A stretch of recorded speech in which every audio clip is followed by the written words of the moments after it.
Get ready for the world's greatest Arsenal podcast. Welcome to another podcast by Guns and Yellow Ribbons. Enjoy the show. Hello and welcome to another episode of Guns and Yellow Ribbons. I am Fergus, I am your host. I'm joined today by the Chronicles of a Gooner, Harry Symeou, a 5 Live Sky Sports, 90 Mins, Talk Sport, you name it. The man is all over the place. Started on a podcast just like this, made a career out of it, and he is another one of our Arsenal community contributors. Harry, how are you? How are you doing? All good, mate. Thanks for having me. Pleasure to be here. I know we've been trying to sort something out for a while, so glad to finally be here, man. How are you? Yeah, not bad, mate. A bit like you, just had a bit of a rush around today. Some, life gets in the way of this stuff. And I done one yesterday, and I was speaking to Dell from Llewellyn Illustrations earlier today as well, planning for next week. So yeah, it's been really good. But you're mad busy these days. Mad busy. It's quieting down a little bit now that the season isn't sort of going on, which is good. But then you get all the transfer stuff, don't you, to kind of deal with and trying to unpack, what is genuine and what's not has been difficult, shall we say. But yeah, really busy, touch wood. I can't complain. I'm very, very fortunate to be able to do what I do. And you shouldn't curse when the work comes, because there will be times when it doesn't. So yeah, that's very true. That's very true. Before we start, apologies. Trevor can't be here. He's in New York. He's celebrating his 21st birthday, he told me, but I think it's more like 101 or something like that. So, so let's talk about your journey. The idea that's what we've done all the summer is, you mentioned transfer talk. We're trying to do not doing transfer talk. We're trying to do something different, trying to give back. We've done the history season last summer. We're doing community contributors, and we've done a lot of artists. But you've contributed to the Arsenal community over the last how many years? You started 2017, I think you wrote a book, didn't you? It was at the end of the 2017-18 season. So I would have started it in 2017, but I wouldn't have finished it until, I think June 2018.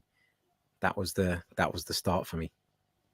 So talk to us about like the start of that sort of career, the Chronicles, and how all that came about. You probably, like a lot of us on here, you were in the early days of podcasting, but a lot of us are hobbyists, and you've now brought it to the next level. How did it go? So basically, the podcast was born out of the book. So the book was first before the podcast. I was in a career that I really wasn't enjoying. I was kind of just coasting along. You know, when you're doing something that you're not really passionate about, you're not really feeling it, and you're kind of just coasting along. That's basically what was happening with me. And I thought I wanted to do something that was like a side thing, something separate, that would give me something to look forward to, kind of, and give me a bit of a distraction. And at the time as well, I remember in the job I was in, there was a lot of issues regarding Brexit, all of that coming up, and work was a little bit quiet, and it kind of just gave me a bit of spare time. So I decided that I wanted to write some sort of book, and I basically thought of the idea of calling it the Chronicles of a Gooner, because it was basically going to be a chronicle of that season, which was the 17-18 season. I didn't know when I started it that was going to be Wenger's last season, because he didn't announce it, of course, until a couple of months before the end of the campaign. So that helped, obviously, because there was much more interest on that season than maybe there would have been ordinarily. So I started writing sort of diary entries for each game. So I'd write a little bit about, I started it off with a little bit about how I got into Arsenal, why I support Arsenal, etc., etc. And then with each match that we played, I would write like a sort of diary style piece about that game. And I just kept going throughout the entire season. If there was a big story in the middle of it, like there was a few bits and pieces that kind of happened off the pitch that were worthwhile discussing, I used to write little sections about those. And then I basically got to about, when was it? We started it in August, probably got to about October, November, and thought, do I want to do something like with this? Like, can I actually do something with this? And I sent the idea and some of the pages to a couple of publishers who knocked me back straight away. They said, like, nice idea and all that, but, it hasn't really got any credibility. Like, who the hell are you kind of thing. Why would this work for us? And some of them advised me, you should go down the self-publishing route and do it that way if you're keen to do it. And so I started thinking about how I could give it that little bit more credibility, because everybody was telling me that, it wouldn't work because of that.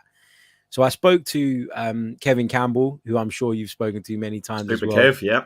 Yeah, absolute legend. Genuinely the nicest ex-footballer I've ever come across and met, and always willing to help. And I just said to Kevin, like, can I interview you for the purpose of this book? Like, can I sit down with you and just ask you questions about the team, about your thoughts, about your career, and basically add it to the book? So Kevin agreed. I also spoke to Robbie Lyle of AFTV about the journey of AFTV, because at that point it was huge, towards the back end of Wenger's career. I spoke to Robbie about how he got there, and I was still looking at it and I was like, I need something else as well. I need another contributor, someone else who's of a high profile, and hopefully that will help. And I managed, through knowing somebody at TalkSport, to get hold of Ray Parler. And Ray Parler said, yep, I'll do the interview, no problem. So then all of a sudden I had a book with Ray Parler in it, with Kevin Campbell in it, with Robbie's bit in it as well. And so to publishers, it was a much more sort of appealing prospect. So I started again sending it around. And around about March, one of the self-publishing companies that I'd been told to go to or recommended to said, you know what, we'll publish this. So they'll take it on, which was great. And then that obviously motivated me to kind of finish it off. And it wasn't easy, because there were weeks where you just didn't get time to write your piece. And then you had to go back, and then you had to try and remember, and be fresh in your sort of analysis of it. And then I started the podcast towards the end of the book being finished. And the reason I started the podcast was because it was a way of me putting all my thoughts down instantly and then being able to go back to it for the book. And there was no listeners at that point, barely would get 100 listens on a show. The book done much better than I thought it would. I'm not going to sit here and pretend it was a bestseller or anything like that. But I think we sold about, in the end, I think it was just over 2,000 copies, which for me was amazing. Yeah. Considering that you have no background in writing like this, do you? Was it just it was just sort of through trying to push it on social media, and luckily a few friends who have podcasts and stuff helped me by sort of asking me about it on the shows and putting links to it and stuff like that. And we managed to get a decent amount of sales. And then that's when I thought, I really want to pick this podcast up now and start working on that and focusing on that. And with the podcast, Chronicles of Laguna, the podcast, or Chronicles AFC, isn't it? Is the podcast? Go on, I've got that right. It's Chronicles of Laguna, but I abbreviate it to Chronicles AFC on Twitter and stuff like that, because it's just easier. So, was that where you started podcasting, or did you do what a lot of us have done and jumped on? I know you've done some bits for Same Old Arsenal. You've done some bits with Robbie on AFTV, and you've even been on Guns and Yellow Ribbons a couple of times as well in the past. But by that stage, you'd already gone to a different level to anywhere where we aim to be.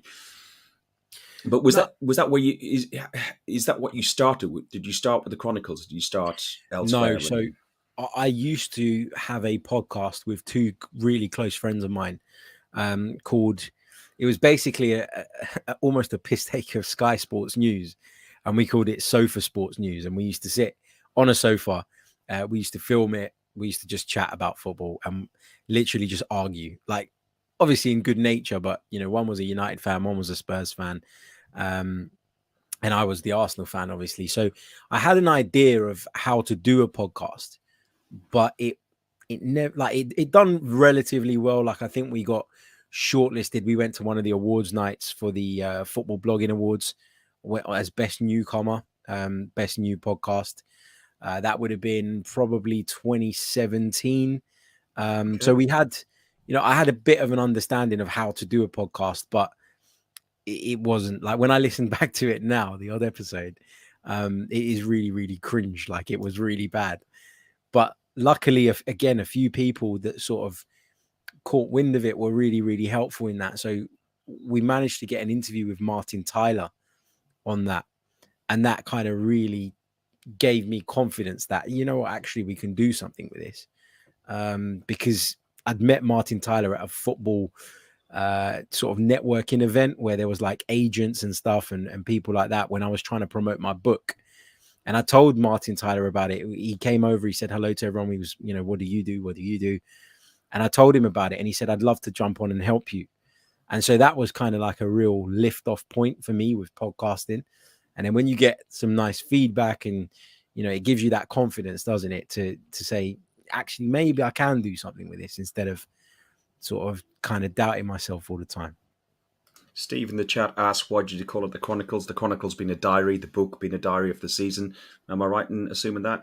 Yeah, basically that's it. I might not have named it the Chronicles of a Gooner if it was just a podcast. I might have named it something else. I don't know what, but that name appealed to me because that's literally what I was writing, a chronicle of a Gooner. There wasn't another podcast out there with that type of name. And then because the podcast was, especially at the beginning and still is for the most part now, a solo podcast a lot of the time, it still kind of fits with the name. It isn't like the Chronicles of 10 Gooners now. It's, you know, it's still mostly me giving my thoughts, and then we get guests on, we do phone-ins, and we do all different things around that. And you mentioned Martin Tyler there a few minutes ago. Would you say that was probably your first break, or what was your first break to move the podcast from the level to the hobbyist podcast like these are to moving into getting in with the various media companies and so on? That wasn't really the break, because even though it was Martin Tyler, there was still not very many listens because nobody was interested in it. But I feel your pain. It just gave me the confidence. It just gave me the confidence to think that, you know, I could do something with this. And I did it for a hobby for about from 2018 at least until 2019. It was just a hobby. You know, on the side, I was working normal hours. I was coming home, I'd record an episode, maybe one a week, sometimes two a week if there was something worthwhile talking about. And as it's evolved and developed, it's gone to nearly daily. We probably do 5 a week now.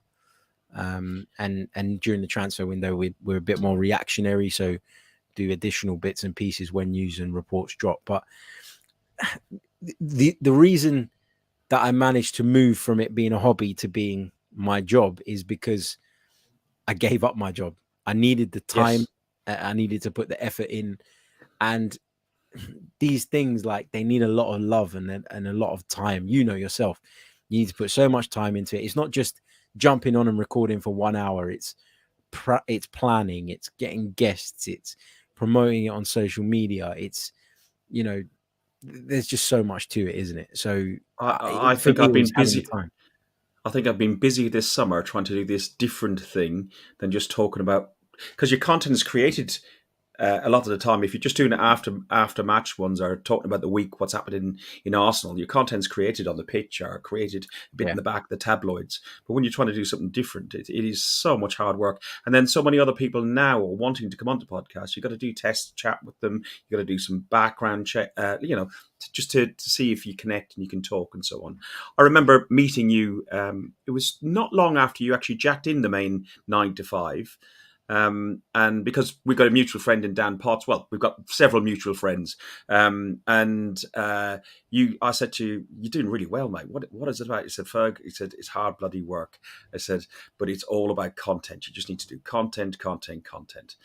And you are right. If you give up the rat run and you give up the 9 to 5 and you have got the tenacity and the creativity, hence why this is on about to creatives as well, to create the narrative, to create the topics, to create the conversations to talk about. You also, go on, sorry, you were going to have a reply there? No, I wasn't. I was just having a sip. Okay. Go so you've also worked with Lathe, and you worked with the Gooner. You've written for the Gooner fanzine. Talk to us a little bit about what you do for the Gooner and what you've done for the Gooner. So with the Gooner, I'd love to do it much more regularly than I actually do, but just sometimes life gets in the way. But yeah, Lathe was really kind and sort of reached out and said, I'm interested in sort of having you feature in the Guna, and would I be able to put down a few pieces, write a few pieces, gives me a deadline day for the next edition, the next issue. And then where he's brilliant is that he kind of gives you the freedom to write about what you want to write about, rather than write about something to 50% because you're not really on that, trail of thought, or you don't really believe in that. He's very much like, go out there, think about what you want to write, let me know so I can make sure that obviously there's no duplication, but then go for it. So I've written a few pieces for the Guna. I think I've probably featured in 7 or 8 of the fanzines now. As I say, I'd like to do it way more often, but there's been times where I've kind of been like, yep, I'll do it.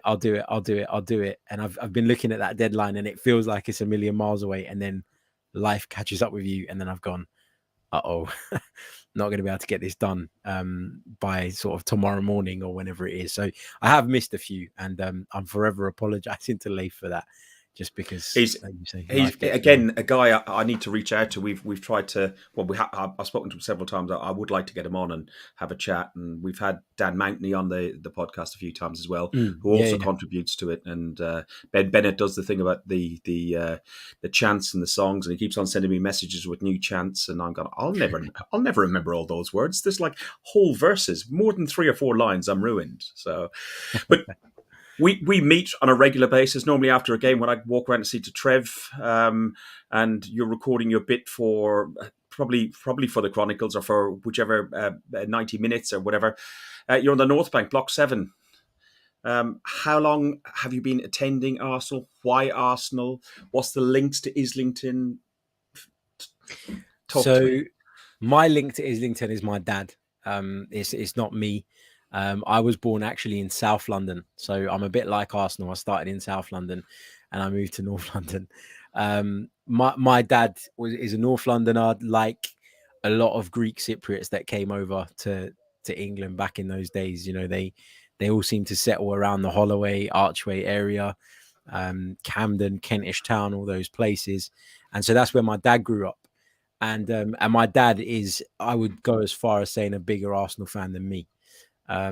He is so biased. He is obsessed. He doesn't, you think when someone gets a little bit older, they might calm down a little bit. Not a chance. No. I look at him sometimes and I think you're going to give yourself a heart attack one of these days, like with the way, the way he reacts to certain things. But yeah, I didn't have a choice but to be an Arsenal fan, to be honest with you. Brainwashed from a very young age. I've got 2 brothers as well, both Arsenal fans. So for us, it's our thing as a family. Like, I often say this to people and they're surprised, but like, I don't know what else really I have in common with my dad apart from Arsenal and football. And if we didn't have that, I think we would see each other half as much. Not in a horrible way, but it's that opportunity for us to meet up every other week, go to a game. And that's why you'll see that I don't always come to the pubs before. I don't always come to the pubs after. I will from time to time. But the main reason I don't is not because I don't want to or because I don't want to socialize, but it's because it's my thing with my dad and my brothers. And we often go together and have something to eat before the game, and we make our way down there together. So it's kind of part of my Arsenal routine. So that's my link. Where's your favourite haunts then? If you were to recommend a Greek restaurant in North London for some good, decent, I can never know how to pronounce the chicken skewer kebabs. Souvlaki. Souvlaki. Where are you recommending? Right now, I'd probably go to a place called Desiree in Cockfosters. That's probably the number one at the minute. If you want to go a bit more old school, there's a place on Middleton Road in Wood Green called Vrisagi, which is very nice as well. So there's a few places. There's still a few. I do see on your feed every now and then the Sunday barbecues, and it is mouth-watering, absolutely mouth-watering. So flipping back to the podcast again a little bit. Actually, let's talk the North Bank before we flip back to the podcast. So the North Bank, were you North Bank Highbury before, and how does the North Bank, the Emirates, differ? So I was North Bank at Highbury. I didn't have a season ticket at Highbury, not of my own anyway. I was a kid. I was I was 16 when we moved stadium, so I never got round to having my own season ticket at Highbury. But my dad used to take me, and when we used to go, we were North Bank. I'm still there at the Emirates. That's probably more by coincidence rather than design. I wouldn't be anywhere. I wouldn't want to be anywhere else. But the way I got my season ticket at Emirates was the year we moved. I had left school and gone and got a full-time job, and a lot of my friends were at uni and were studying and were going to college and stuff. And one of my friends, who was further ahead of me on the waiting list, got offered a season ticket but didn't have the money to buy it, so said to me, do you want it for this year? So I bought it because I had a job, and then I ended up sort of renewing it for about 3 or 4 years while my mate was studying, was working out what he was going to be doing. And then by the time he got to the point where he was ready to get one, another one came up in my name. So he ended up having mine and I ended up having his for years and years. And because I'd built up any credits on my one, we didn't swap it because it wasn't fair and all of that stuff. But we got to the point where I think was it last summer? We finally, it was a couple of summers ago, the amnesty where you could switch the names around. Yeah, and that was, and we finally did it then. But yeah, that's why the North Bank is coincidence for me, but it is for me the best part, is where I want to be. Sitting or standing? Standing. Do you And know why? Partly because there's so many people at the Emirates that turn up late that actually to be standing means they don't affect you when they go past you. Yeah, like you can just stand and they can just walk past you and get to their seat and you can just get on with it. Whereas sometimes I go and sit next to my dad if there's a spare seat next to him, and he is right above the tunnel by the dugout. Yeah, block 31 or whatever. He's 32. He's block 32. Okay. And the amount of times you have to get up in the first 15 minutes of a game, it drives me crazy. I can't have it. If I do a League Cup game, and you stand up for the if you hate Tottenham, stand up for the Arsenal, stand up for the guy who wants a wee, stand up for the guy who's had too much to drink and wants to fall over. It is absolutely ridiculous. So going back to the podcast, who was your favourite guest that you can think of that you interviewed, and why? It doesn't have to be a footballer. It just there's a connection for whatever reason. It's hard to say because I've been lucky enough to have loads of like really cool people on the show, and work with loads of cool people over at TalkSport and on different places. I think for me, I like someone that gives me something that I don't normally get, like in terms of, I want somebody to come on the podcast and, I've got my views, but I want somebody to come on the podcast and kind of give me the alternative view, give me something to think about. I want to walk away from a podcast thinking, you know what, I didn't think of that before. And there's loads of people like that, the likes of Dan Potts, Lee Judges, all of those guys have different views to me and we have great conversations. But in terms of probably my favorite guest overall, I want to say Adrian Clark. He is good. He's so good. Like tactically, he's just so on the ball.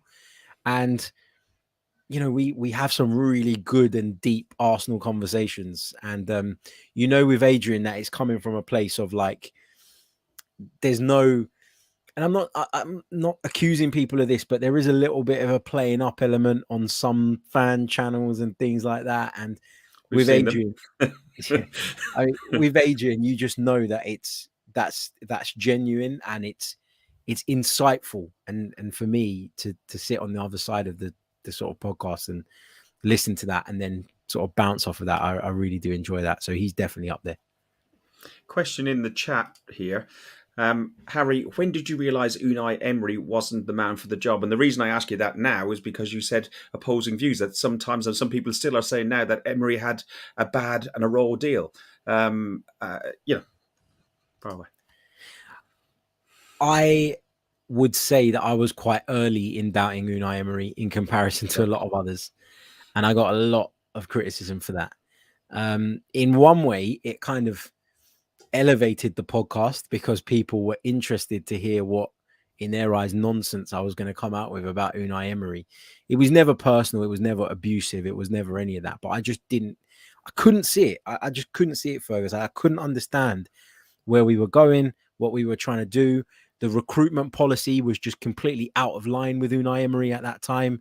You know, there he was sort of campaigning for Wilfred Zaha, and there we were signing Nicolas Pepe. There he was asking for Steven Nzonzi, a really big, powerful central midfield player, and we went and got little Lucas Torreira. And it just, for me, there was just no cohesion between him, what was going on upstairs, what was going on the pitch.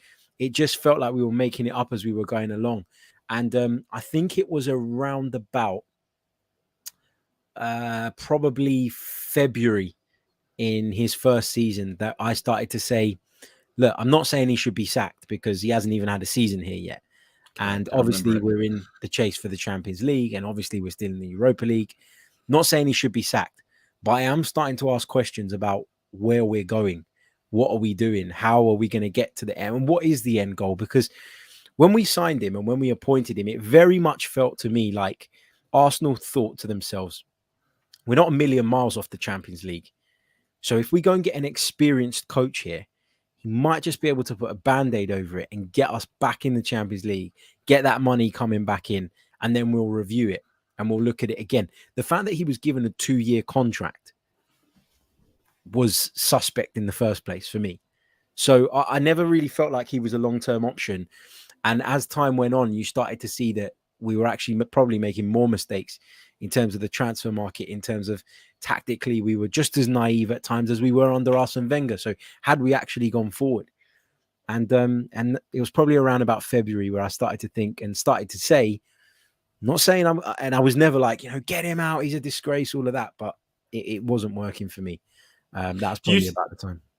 Do you think on the Emery topic, while we've got this on here, do you think he was brought in to fail? No, but do you think he was brought in because they knew and looked at what happened in Manchester and saw how after such a sea change, the sea change that you would have after 22 years of one man in charge, that the first one that was going to come in was always going to have a huge, huge job ahead of themselves? Yeah, and that's why I think because remember, we heard lots of people saying that they were after Mikel Arteta at the time.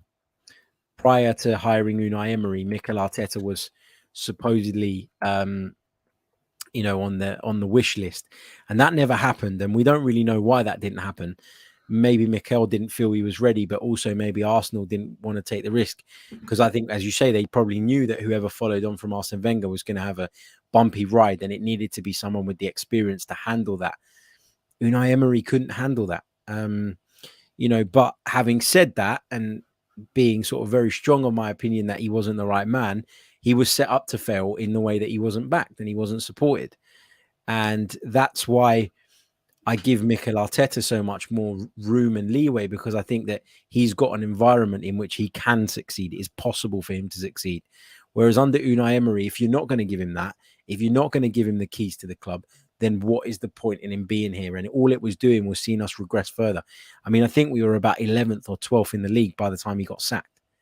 Yeah. And then people want to point to the fact that we ended up in 8th and use that as a stick to beat Mikel Arteta with. Well, actually, that regression had come way before he even arrived at the club. So, he was set up to fail for me.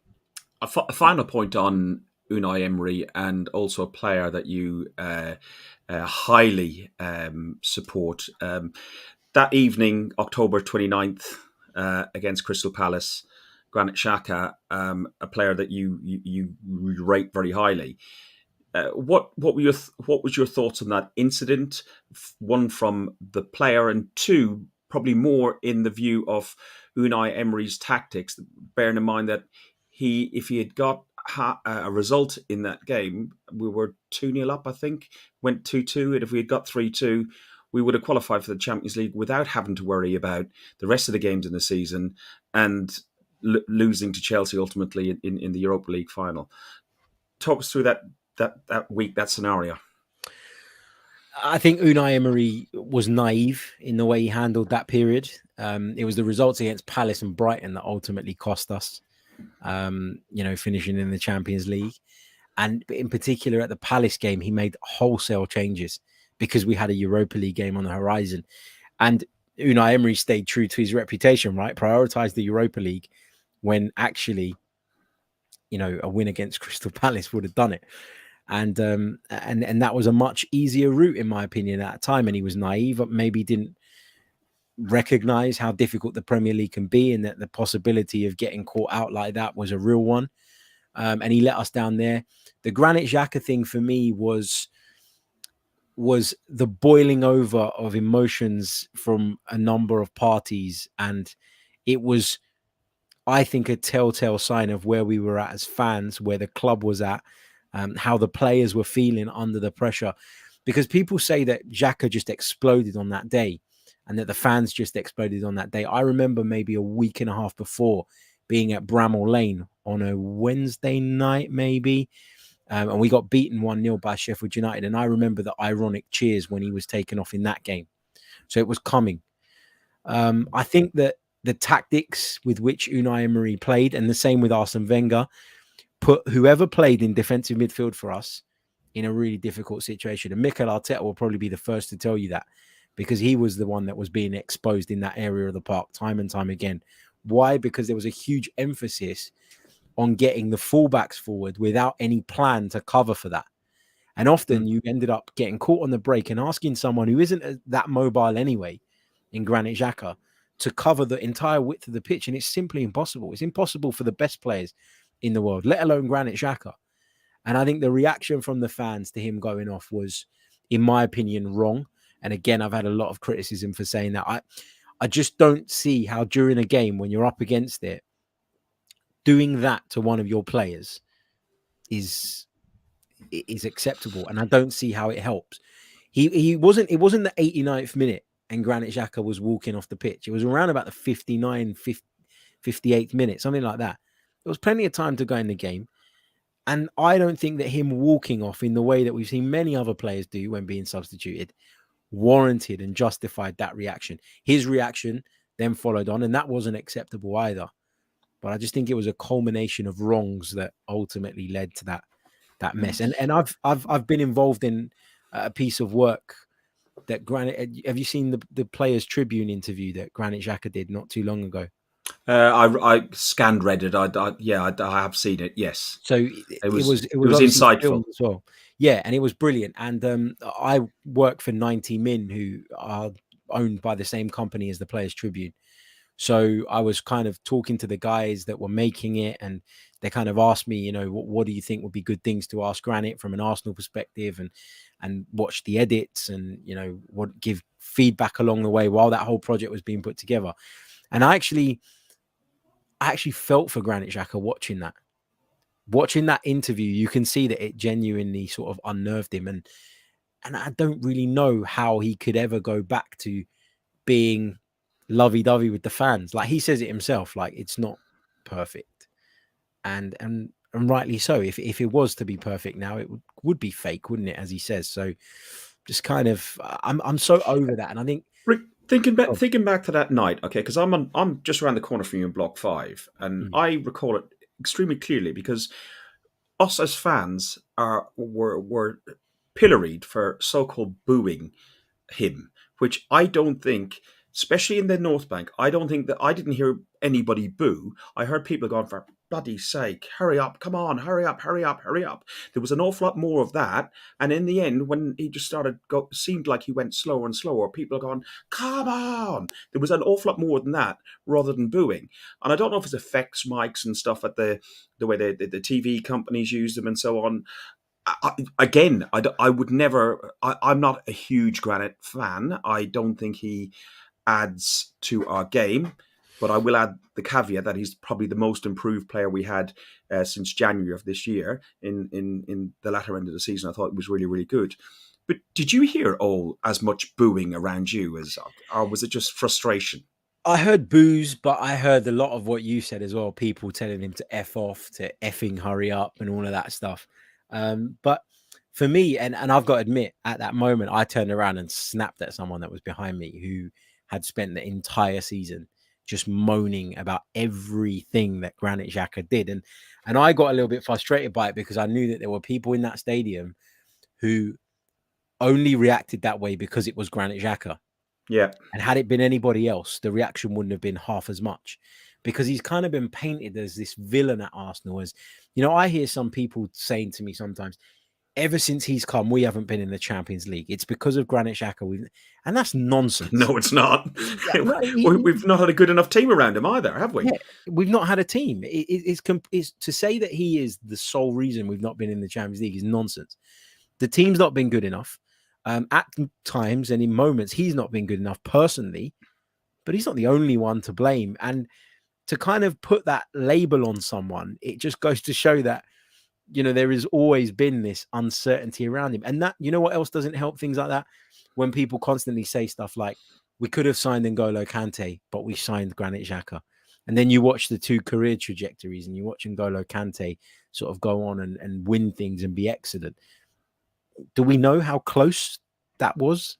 Do we know that Arsene Wenger sat down in a room with both of them? We've got a reliable source that their dad was at the airport to pick them up to bring them to Arsenal. We brought them to Chelsea. Only a joke. That is an in-house joke from a WhatsApp group. But to be honest, Granit is a decent player. I just find sometimes some of his decision making and his tackling and so on is like you can look at Man City. I agree. I don't think he's an amazing player. I don't think that he's flawless. I recognize his limitations. I think what Mikel Arteta's done better than Emery and better than Wenger did before him is he's managed to compensate for those limitations in the way he sets up the rest of the team. And I think that that's why we're seeing a much better Granit Xhaka now than the Xhaka that we've seen in the past. Yeah, there's plenty of comments in the chat there. People mixed views as you would expect about all players, but he does seem a little bit more picked out than anybody else. Flicking back to your podcasting and your media career, because now you're everywhere. You're on 5 Live. I'm sitting in the car and we're going to have an Arsenal expert phone in. It's either you or Sophie Nicolau on Sky Sports and Talk Sport 2. You do a regular spot on. Who's the guest? And it doesn't have to be Arsenal related, this one. Who's the guest that you found the most, your favourite guest you said was Adrian Clark. Would you say he's the most interesting guest as well? Yeah, he's up there because the thing with Adrian is that he's got that perfect balance between being like a really good analyst and now journalist, but he's also played the game. And I think there are an awful lot of ex-footballers in the media that are in the media solely because they're ex-footballers. I don't mean that disrespectfully, but they don't offer the kind of insight that Adrian does.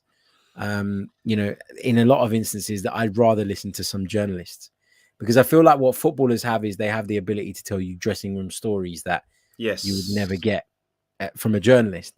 But that doesn't always mean that their analysis is spot on. And there are some really good ones, but there are also some very, in my opinion, average ones that have media careers. Ray Parlour is one of those that can do the dressing room stories as well as the analysis. But there are some other former Aston Villa players and so on who are on different channels that aren't as good, but they're earlier in their career as well. Footballers are gifted with a lot of skills, but not necessarily gifted with the skills to be able to do media as well, and they get trained on it and so on. But if I was to ask you who was the guest that you were most awestruck by, who would that be? Probably Freddie Ljungberg.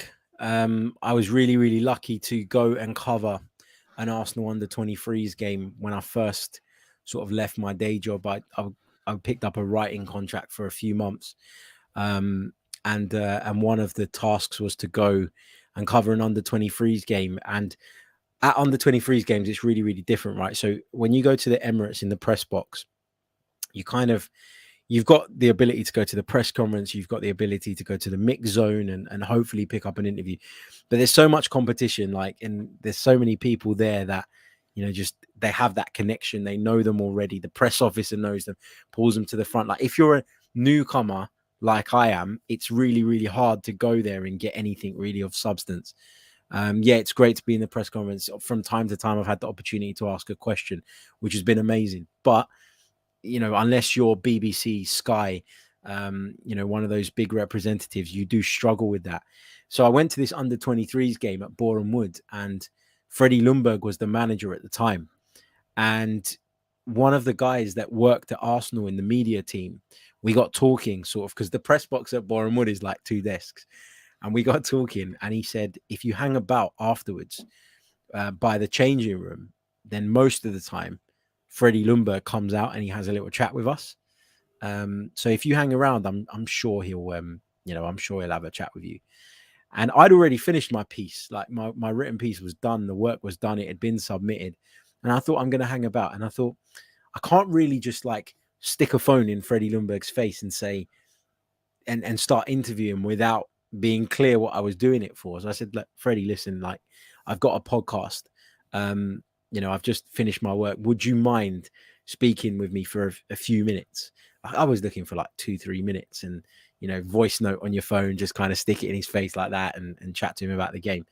And he was so good about it. And he stood with me for about 18 minutes.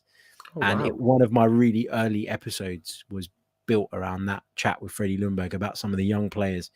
And that for me was amazing, because not only was it like a massive name to put on your podcast, but the way he was so open to it and fine with it and cool with it and willing to give you his time, even though he could have just walked off. Do you know what you were trying to do and who you were? Like, because some of the AFTV guys are known and stuff like that, and other, I was going to say amateurs, but you know what I mean. You know where I'm coming from. Yeah, no, he didn't really ask that many questions. I said to him that it's my own podcast. He said, what's it called? I said, it's the Chronicles of a Gooner. He says, where does it go out? I said, at the time, it was only on audio. It wasn't on YouTube. So I said, look, it goes on Apple Podcasts and Spotify and all those places. And he said, yeah, no problem. And he did it. He didn't know who I was. He, wouldn't have had a clue, and wouldn't have a clue today. But it was I just thought it was a really nice touch of him to sort of stand there and give me that time of day when it was pissing down with rain as well. Like, he could have just walked off. And to this day, because of where you've made it with the various media outlets, you can, if you wanted on a regular match day, use your media pass to get into a game. I can apply. You don't get guaranteed entry. It's not like you can just turn up and walk in. You need to apply for accreditation through a system called DataCo, and then you get a notification if your application has been successful or not. And then if it is, then you can turn up to the media entrance and go in. But I'll be honest with you, after the first few times I went, and I went for a phase where I went quite a lot, I started to think, like, unless I have a specific piece of work that I need it for, unless I have to report on the press conference literally straight bang after it happens, unless I have to do any of those things, I don't want to be in there. Honestly, I genuinely don't. Like, I don't really find it to be a nice environment. I feel it to be like a closed shop in terms of there's clicks, and you're never going to get into those clicks unless you are one of those big journos. You kind of end up sort of hanging around by yourself, like a bit of a loner, really. There's a buffet that you can tuck into for free, and there's free drinks and all of that stuff, and you can go and sit in the press conference, great. But unless there is a specific purpose for it, I'd rather be in the North Bank, and I genuinely mean that. I totally get that, because I've got offered club seats, box seats, everything else, and even away games. I was offered to get into not Vardy's box, but next to them, the good friends of theirs. And a friend of mine said, "Oh, I'll get you in the box. I'll get you parking underneath." I said, "You can sort the parking out, mate, if you want, because I am driving up, but I want to be in with the lads. I want to be in with us, because." Like you said, the connection with your dad and your brothers and stuff of football, that the whole thing, that why we go to football, probably it varies for different people, but anywhere from 25% to 10% of the day is the 90 minutes on the pitch. The rest of it is the beers in the pub, the food, the talking throughout the week. And the reason I know you, the reason I know Dan Potsley, judges, and all these other different people are all because of the North Bank and all because of the Arsenal Football Club. So I really do get that. I really do get that. Another question in the chat is, how do you work with 90 minutes? I know you write an article, but how do they link with your podcast? Because I know you've got a link with them now. Yeah, so I started off with 90 Min by doing their weekly YouTube show. That's how I got involved with them. Used to run twice a week. It is coming back to twice a week when the season resumes. For now, there's some transfer content on the channel which you can check out. So yeah, I started off doing that. They asked me to write a few Arsenal pieces while I had that association with them. And 90 Min have built a podcast network where they have sort of a number of shows that are linked. And they offer you sort of lots of support, and you become part of the network, and you become sort of their go-to podcast for whatever club it is that you cover. I was asked by 90 Min to host an Arsenal podcast that they were going to start themselves.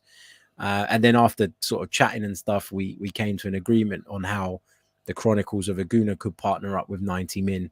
And that way the content was already there. I wasn't duplicating what I was doing. Worked for them, worked for me.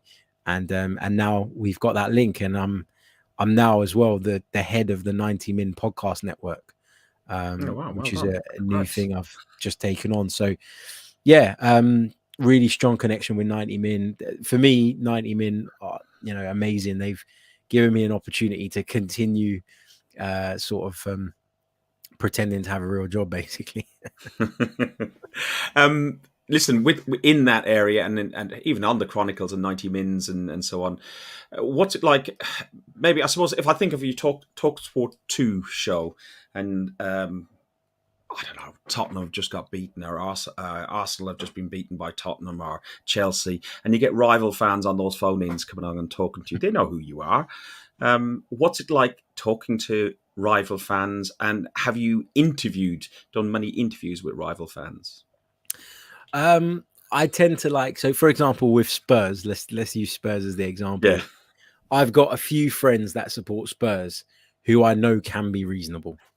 Like there will be that bit of banter. They will text me when they beat us. They will send me this. They will send me that. But for the most part, I know that, for work purposes, they can be good, and they can be sensible in their views and stuff. So I've been really lucky that most of the people I've worked with of rival clubs are very good at what they do. And it doesn't really turn into, the whole back and forth. But it is difficult, because whereas in the past, if Arsenal got beat at the weekend, I could go to work on Monday and almost, once you've had that little chat with the guys at work in the morning about what happened in the weekend's football, you can kind of put it to one side and get on with it.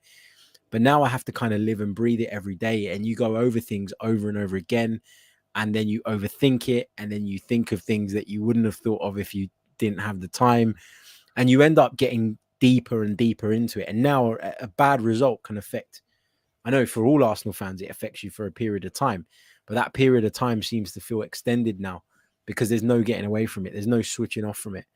So that's one of the big difficulties, I would say, when I know a lot of people that work in this industry now who follow a club, but they're not fanatic about their club. They're not diehard with that club. They've got a much more broader view on football, and I haven't been able to do that. I haven't been able to go, yeah, I am an Arsenal man, but I'm a football man first and foremost. I am a football man, but it's not more than I am an Arsenal man. Can you see that changing? I don't see it changing in terms of my emotions, but I have to learn to be able to put it to one side more. I think that's one of my biggest development areas. Sometimes people, I don't think it's difficult to know that I'm an Arsenal fan, even if I don't tell you, based on some of my views when I'm on the radio or whatever. So, it's hard. But by that same token, I've only got work because I'm seen as someone who focuses specifically on one club, and the level of analysis I can give on that club is much deeper than anything else I can do. So it's kind of a good point, but it's also something that can potentially hold you back if you don't learn to not switch it off, but deal with those emotions when having those conversations with rival fans and pundits and stuff associated to different clubs. In the background, we can see a few shirts and scarves, and in pride of place is a blue and white one. England, Greece, Cyprus. Where are we going? Where's your allegiance lie then? This is a scarf from a club in Cyprus called, I'll get it in the camera, called Anorthosis, who are one of the big sides in Cyprus. And this is who my family in Cyprus support. So yeah, that's what that is. It's not Tottenham, don't worry. But in terms of I could see by the writing, don't worry. In terms of international allegiances, I I mean, look, I always want Greece and Cyprus to do well. I'm a Greek Cypriot, so obviously, they are the two teams that I look at and watch with interest. I've got to be honest, I'm not an England fan, and a lot of people find that bemusing. They're like, "How do you watch English football every week, but you're not an England fan?" Well, the truth is that growing up, I despised most of that team.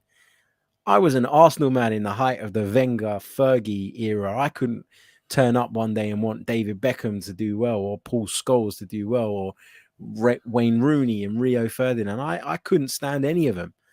And to then be able to go into a World Cup and turn that off, I just couldn't do it. It was impossible for me. And I think because it wasn't really pushed on me, like my dad isn't an England fan. A lot of my friends aren't England fans. We're from a different background, so it was never forced on me, and I just find it hard to get behind rival teams' players. I get that.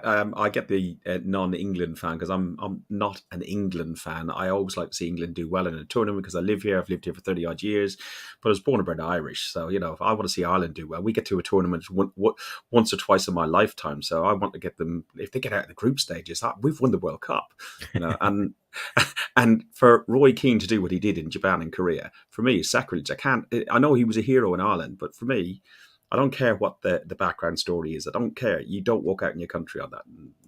Yeah. And Thierry Henry doing the hand of frog to knock us out of possibly getting into I can't remember if it was the Euros or the World Cup. That was a tough blow. That was a tough blow, imagine. especially for a player that I idolise as well. Him and Bergkamp are my favourite two players. Plus you got old Donkey Adams behind me as well. I suppose to finish off, you've type of done it already, but probably. Reflection on last season, reflection on Arteta so far, and expectations for next. On Arteta so far, I think he's done a lot of good work. I think he's had to deal with some very difficult situations. I think he's had to come in and clean up a lot of mess left by not just Unai Emery, but by Arsene Wenger, by poor decisions made in the transfer market by a number of people. Raul Sanllehi, Ivan Gazidis, Sven Mislintat, all of those guys are responsible for where we are today. So I think Mikel Arteta's come in, obviously with no experience, and had to take on a task that I think even the most experienced of managers would have found difficult. I really do believe that. And I think the fact that we're looking at it this summer again, and we're looking at players that are hangovers from previous regimes that we just can't shift. Your Lucas Torreiras, your people like that, your Nicolas Pepes, these are mistakes of the past. And so Mikel Arteta's got to contend with all of that. The first season, obviously he took over in December. I didn't have any expectation at that point. For me, it was, let's get to the end of the season and we go again. He kind of got me on side with the way he spoke when he first took the job. I thought he spoke brilliantly, and he kind of nailed all the points that many of us as Arsenal fans had been bleating on about for years. Before that, about the commitment, about the attitude of people, about the culture, all of that stuff. And then obviously he won the FA Cup that season. And I think the problem was that the level of expectation just shot up, and it really shouldn't have, because it was a cup competition. It was an anomaly. And we went into the next season, and again, lots of change, some business done, not enough business done, still struggling with the problems of the past and the drain that some of those issues were having on us, the Mesut Ozil thing, some of the big contracts we had very average players on. And then we finished 8th again, and obviously that wasn't good enough. People were upset about the way we went out of the Europa League, and rightly so. I thought Mikel Arteta played a part in that as well. And then we moved on to last season, and it was very much for me, not the last chance saloon, but you have to show us something now, because if you don't, people are going to start to ask questions. I thought 2.5 seasons was enough for him to show some progress, not for him to finish the project and for us to be lifting the Premier League trophy, but for us to show some movement in the right direction. And I think although there were dips last season, and although there were some difficult moments, I think largely we improved. We were winning games that we wouldn't have won in seasons prior. We still lost too many games for me, and that was a big problem, but we didn't get held to too many draws by sides kind of parking the bus. We found a way of getting around that problem. The signings again that he made last summer were for the most part very positive. And, the more good windows they have, the more improvement you see on the pitch, the more you should back off a little bit and trust that what they're doing is right. And I think we're going into we're in a really crucial summer now. If we get the business right again and we continue to improve on the pitch structurally the way we have, the young players continue to improve, there's no reason why we can't be challenging for the top 4 again next season. And that's got to be the goal. There's no point in saying we got to be challenging for the title, because we're a million miles off of that. Let's get to one place at a time. We're in the Europa League this season. Now the goal next season has to be Champions League. But again, we suffered this season from a raise in expectations because of factors that maybe weren't always in our control. You know, Man United weren't very good. Tottenham had some difficult periods, had to sack a manager during the season. At times it looked like Chelsea were going off the rails and that they were potentially catchable. But all of those opportunities, in my opinion, mean nothing unless you're good enough to capitalize on them. And we just fell short. And we fell short because I think, people will point to the January window. It's part of the reason, but it's not all of the reason. I mean, I don't remember a single person during January jumping on a podcast and talking about the need for fullbacks. And we ended up with no fullbacks in the last 2 months of the season. And that really, really cost us. You know, I never heard anybody sort of bleating on about Thomas Partey and somebody to cover him. And we lost Thomas Partey and it was a big, big problem. Everybody was banging on about a striker. And, you know, yes, we didn't score enough goals from that position. And I think that was a valid criticism. But I think there were, I genuinely believe that if Tomiyasu and Kieran Tierney had remained fit, Arsenal would have qualified for the Champions League. Or even one of them stayed fit, I think. Yeah. Because I think it's stretching, having to play Xhaka left back, having to play Cedric when he's not great. Nuno Tavares was out of his depth at times, you know, and the fans weren't great with him either. Right, so I give you a choice: finish 6th and win the Europa League, or finish 4th. Which do you want? I'd pick the Europa League because I was too young to remember when Arsenal last won a European trophy. So for me, that would be amazing. I'd be on cloud 9. I think if we finished in the top 4, that would show more progress, in that I believe the league is a better barometer of where you are, because you need to be consistent over the course of 38 games. But I want a European trophy. If that's how do you think the Twitter sphere, the social media sphere, the podcast sphere would react if we dropped down a place, but then end up getting to the final and win the Europa League? He couldn't win, could he? No, he can't win, because what's happened lately, and you know, maybe I'm guilty of this as well. But what I feel has happened is that our role as supporters has been lost on us. Like, ultimately, as a supporter, your job is to go there and get behind the team. That's what you are as a supporter. By calling yourself a supporter and by saying that's what I am, you are committing to supporting the team. Now, that doesn't mean you have to agree with every individual decision that the club makes. You don't have to love every single player. You don't have to adore every single player. But ultimately, you need to be behind the team and behind your club. And I think back to when I was younger, and I would defend Arsenal for anything. You could be 100% spot on in your argument, and I wouldn't have it if it was anti-Arsenal.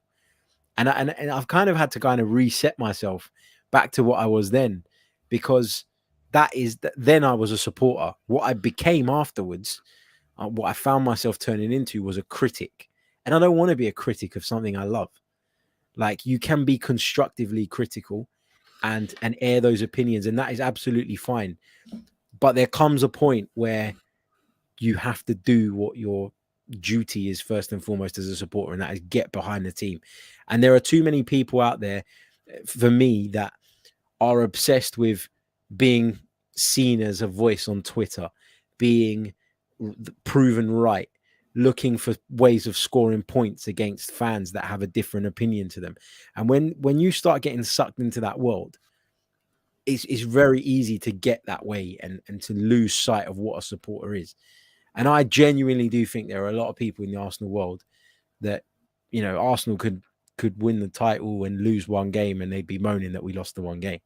But there are people like that out there now. And, you know, it's, for me, if you're going to be miserable about something all the bloody time, then is it the hobby for you? Like, is it what you want? I totally agree. I don't get it. And listen, I don't know if other clubs have this, but it maybe because it's all consuming for us, because we talk and follow and we share views and everyone's got a phone in their hand all the time. It just probably feels like it's always Arsenal. Harry Symeou, thank you very, very much. An Arsenal community contributor in many more ways than just drawing a picture or writing a book or talking a story. Looking forward to meeting you again at the beginning of the season. I'm sure we'll catch up. Let people know where they can catch you. Well, they probably know already. Tell them where they can catch me. You can catch the Guns and Yellow Ribbons podcast on all major podcast stores. There you go. Brilliant stuff. You can follow me on Twitter at Harry Symeou. I basically tweet everything there. Or you can check out the Chronicles of a Gooner podcast, which is now on audio and on YouTube as well. And you got a Patreon channel as well, which I subscribe to. Yes, the members thing on there as well. Yeah, for sure. Yeah, but I don't know how to use it. That's that's optional. It's not compulsory, but it's optional. No, it's not. I appreciate all the support, because when you take a risk to do something that you want to do, and when you jump from a safety position, which I was in a really comfortable, safe position, you need that little bit of help.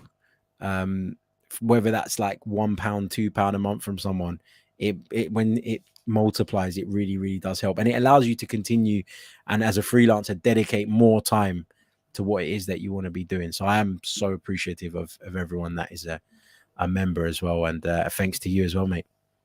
You're welcome. Listen, you have been watching Guns and Yellow Ribbons, an Arsenal podcast by Arsenal fans for Arsenal fans. If you like what we do, hit the like button. We do it for hobby, and we do it because we like talking Arsenal. If you like it, again, share it around there among your friends using the hashtag Arsenal Community Contributors. And you can check us out on YouTube, Facebook, Twitter, and all the audio platforms as well. Harry, thanks very much. Have a great evening, mate. And thank you, mate. You too. You've been listening to Guns and Yellow Ribbon, an Arsenal podcast by Arsenal fans for Arsenal fans.